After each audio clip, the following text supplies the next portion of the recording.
Bismillah, saat pandemi mewajibkan suami berjamaah di masjid. Pertanyaannya, suami istri berjamaah. Suami pernah salah baca surat setelah Al-Fatihah. Ingin membenarkan, takut membatalkan sholat. Bagaimana menyikapi hal ini? Jazakumullah khairan. Baik, wa jazakillah khairan.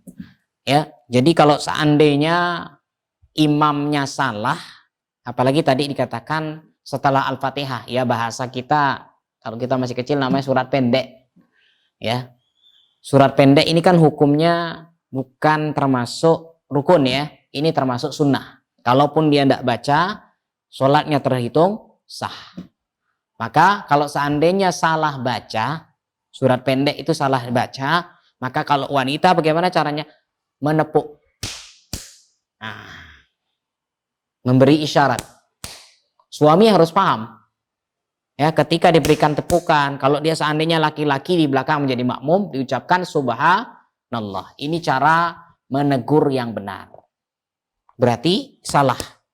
Kalau suami ternyata tidak bisa melanjutkan, ganti dengan surat yang lain atau dia langsung takbir, tidak apa-apa.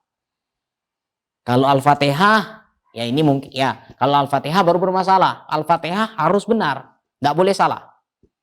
Ya, karena Al-Fatihah termasuk rukun. Tapi kalau selain dari Al-Fatihah, artinya surat pendek, dia terhitung sunnah. Kalaupun dia salah baca, maka tidak mempengaruhi sholatnya. Tidak membatalkan sholatnya. Cuman, ya, apabila suami menjadi imam, harus belajar menjadi imam yang benar.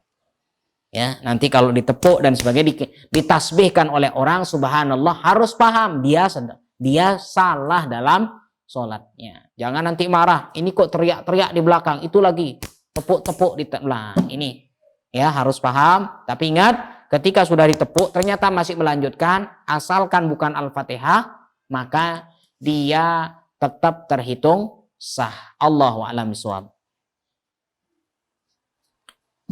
Yang kedua, bagaimana hukumnya sholat di masjid yang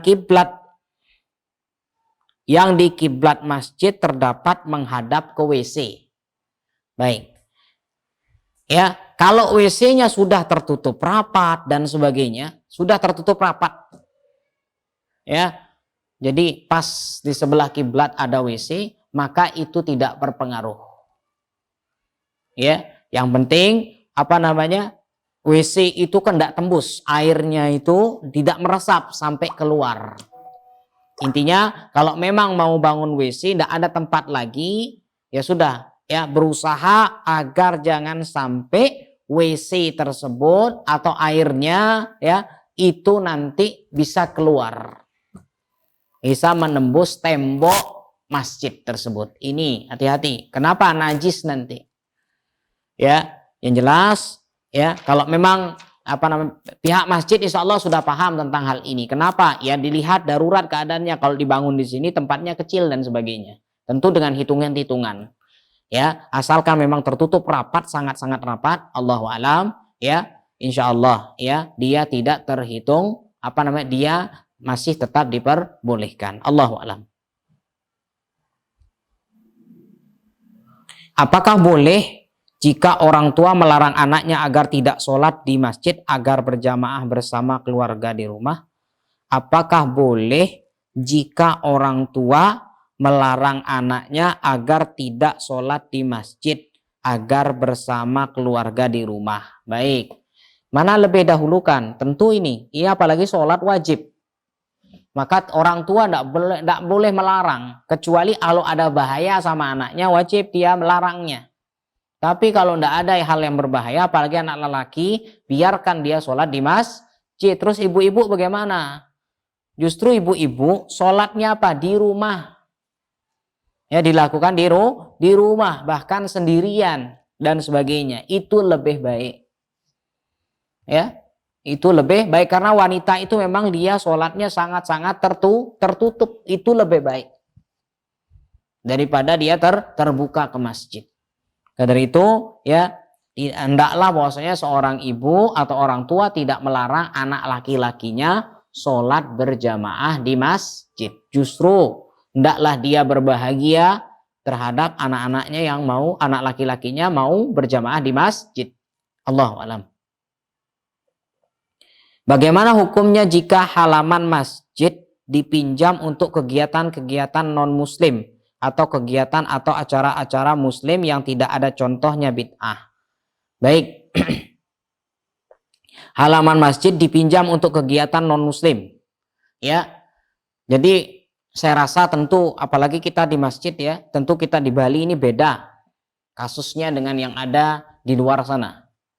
Kita di sini minoritas dan sebagainya, tentu ini sudah menjadi pertimbangan masjid-masjid yang ada. Tapi dalam kondisi yang normal ya, bahwasanya bolehkah tempat halaman masjid dan sebagainya digunakan ya kalau memang untuk kemaslahatan, bukan termasuk bagian dari kemaksiatan, bukan termasuk dari bagian pelanggaran kegiatannya, itu diperbolehkan. Mungkin di halaman masjid dipakai kegiatan donor darah, bagi-bagi sembako, ini sosial kan? Ya, yang di luar kegiatan masjid. Mungkin ada orang yang pinjam tempat, orang lain non muslim pinjam tempat, bisa enggak pinjam tempat ini? Kita mau bagi-bagi beras dan sebagainya. Dari pemerintah kita enggak punya tempat. Ya, maka untuk hal seperti ini selama tidak bertentangan dengan syariat, Allahu a'lam, dia tetap diperbolehkan. Apalagi melihat kondisi kita di Bali ini berbeda dengan masjid atau lokasi-lokasi yang ada di luar sana. Ya. Terus acara-acara muslim yang tidak ada contohnya seperti bid'ah, ya tentu kalau hal-hal seperti ini lebih baik jangan. Apalagi di dalamnya ada unsur-unsur kesyirikan, ini tidak diperbolehkan. Allahu a'lam. Kemudian jika di suatu masjid tidak terdapat tempat khusus untuk akhwat, kita azan sudah berkumandang dan sholat berjamaah dimulai, sedangkan tempat untuk akhwat tidak ada. Bagaimana sebaiknya Ustadz bagi kami sebagai akhwat menunggu atau memaksakan di ruangan bersama ikhwan? Yang penting ya, memang bahwasanya ya, yang penting intinya adalah jangan sampai bercampur baur begitu loh, sebelahan. Berbeda dengan kondisi di Masjidil Haram ya. Tapi kalau di masjid di luar usahakan ya, intinya adalah ya, safnya laki sendiri, safnya perempuan sendiri.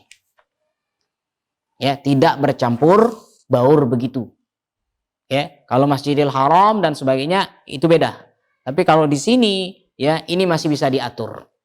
Ya, silahkan ini di depan, ini di belakang. Yang penting wanita itu berada di belakang atau mungkin disiapkan ruang di sampingnya seperti di Istiqlal. Bagaimana hukumnya? Sah-sah saja. Ya. Kalau memang tidak ada tempat, apalagi mungkin di kantor dan sebagainya, tidak ada tempat lagi, ya sudah, di mana lagi tempat yang bersih. Ya, Allahu a'lam. Kemudian selanjutnya di luar tema ya, saya kerja di Keliling. Kalau jaraknya enggak terlalu jauh, cuman masjid sulit ditemukan. Apakah boleh sholatnya di jamak? Syukron. Baik. Memang bahwasannya sholat menjamak sholat itu ya, itu uzurnya sangat banyak.